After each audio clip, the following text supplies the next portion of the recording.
I'm here with Antonio Victory, and I have one question for you. What do you think about the school lunches? I think the food is terrible, and I feel like ultimately it's unsafe for us to be eating. Sometimes I'll get plastic in my food. The food will be spoiled a lot. Welcome to episode 1 of Great Minds Think Alike. Let's start digging into it. Today we're going to be talking about doubt. What is it? Why is it here? What does it mean to have doubt? And is it a good thing or a bad thing? Yeah. What are your thoughts? You know, honestly, I think doubt is just a really complicated mechanism of both the human condition and other conditions. Yeah. I mean, I feel like it's almost uniquely human. You don't really see animals have any doubt, you know. Mm-hmm. They tend to just animal it up, you know. I feel like with humans, there's almost this second guessing nature when it comes to problem solving or conflict solving. You know, you sort of don't necessarily fully trust yourself all the time. Yeah. I think that's what doubt really is. For sure. There's kind of a personal layer to it when you're judging yourself and comparing yourself to others. It's the kind of doubt you feel before a sports event. Yeah.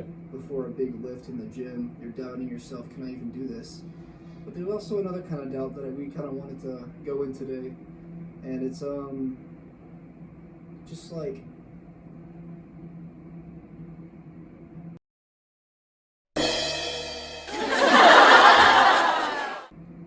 So one thing I wanted to talk about actually was there's a serious issue in relation to doubt that I've noticed. We talked about the animal-human comparison. That's a difference, right? Yeah. Animals don't inherently have doubt. Humans tend to have doubt a lot. Yeah. A similarity between the two, just for the sake of comparing something we have in common. The food that animals eat, especially pigs with that slop, I feel like is very similar to the school lunches at North Central High School. I go in there and I feel more like an animal every day. Yeah. It's just it's been on a downturn. Not to get political or anything, but for 13 years, it's been. And now we're getting soap on the cucumbers and meat glue in my chicken.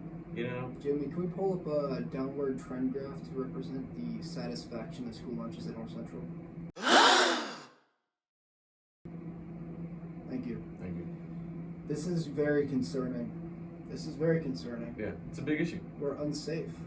You saw the testimonies earlier. I mean, our student body is unsatisfied. Not only unsatisfied, but we're honestly fearful. I mean, the quality of food here is just, man, we could talk for hours. We could talk for hours on the politics, the logistics, all of that. What I want to kind of delve into right now is the doubt, the creeping feeling that the student body has started to embrace, that we've had to embrace. It's not really a choice that we have. It's more of a awakening that we're being put through. Absolutely. I think there's two mechanisms of doubt here at play. It started as a doubt that we weren't doing enough to help the children of America. Mm-hmm. It started as this need to fix the nutrition, right? Which is a noble cause. But the second aspect of doubt is that it didn't work. Yeah. And it's caused the student body, like you mentioned, to doubt whether or not the food we're eating is safe. Mm-hmm. You don't get the feeling of satisfaction anymore from eating.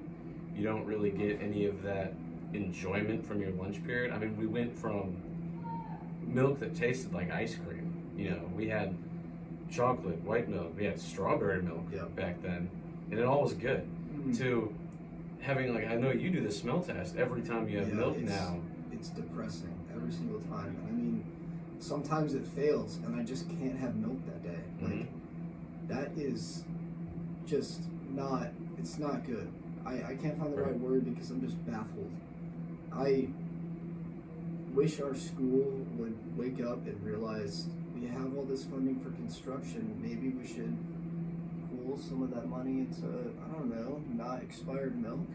Yeah, exactly. But the kind of point we're trying to get at here is that awakening I mentioned earlier, that creeping doubt, it's important for us as people.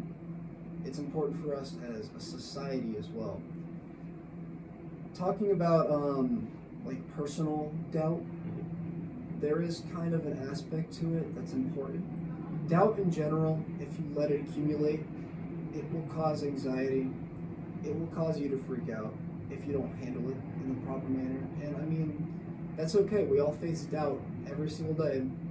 We're not always going to be able to conquer it, but sometimes we have to look at that doubt and we have to think, hey, maybe this is less of an issue and more of just a signal that something's wrong.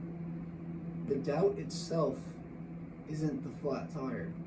Exactly. The doubt is the check engine light. And it's time for us to check our engines and make a change. This is something that's happened. We've seen it time and time again in history. People have noticed their governments, they don't have the people in their best interests. The lunch ladies don't have us in their best interests. They don't. They don't. They can't serve that and genuinely make us feel welcome or like they care about us. It doesn't only bring into question the judgment of, you know, whether or not this food is edible, but it also like makes us doubt whether or not they actually want to look out for us. You can't, with a straight face, serve somebody green chicken nuggets or, you know, chunky milk and like consistently on a regular basis and expect them to conform to the belief that you care about them. Yeah. You know? And I think, like you said, it's a signal that stuff needs to change. In saying that, that's a very external point of view. You know, our locus of control, we see it as, well, this is happening to us. When really, with doubt, what we need to see it as is something internal. It's not just, you know, a condition. It's not something incurable that we can't handle. It's a tool. And it's a tool that we need to conquer and navigate and implement in ways that are productive for our lives. And in saying that, we're making it sound easy. We're making it sound like it's just a simple mental switch. You're going to think, hey, this doubt is something I need to change, and you're going to be able to just fix it immediately. That is not what we're saying in the slightest. What we're trying to get at is it's going to take time, it's going to take effort, and simply realizing that this doubt, this anxiety, it's not the issue that I'm really facing. I'm not facing that sinking feeling that, hey, maybe I left my wallet at home. I mean, that's just, it's a day-to-day thing that you have to learn to conquer over time. It's a wholly personal thing that you have to deal with. And learning to deal with that personally not only benefits you, it benefits your society. It helps you create better decision-making processes, and it just in general uplifts your life in general, makes you happier. And it's, like you said, it's a tool. It's a tool that can hurt you. Imagine a power saw. If you don't use a power saw correctly, you're going to cut your hand off, you know? It's a very powerful thing, and learning to navigate that is a very personal process, but it's a process I feel everybody personally should make. Everybody should be acknowledging how they feel, acknowledging the doubt, acknowledging the anxiety, all of that, and just learning to deal with, you know, checking the engine light, getting that tire replaced, and standing up to the man, standing up to the lunch ladies, because come on, are we serious, guys? No, literally. Expired milk Apple juice should at not school? be chunky. It's crazy. It's Genuinely, it's not real. I'm so glad I'm graduating, because exactly. there's no way it's like this at college, right? No, we'll get to that in next week's episode when we talk about the 1971 CIA lunch lady operations and training. We're going to get into the politics of it, but thank you for tuning in. This has been Great Minds Think Alike.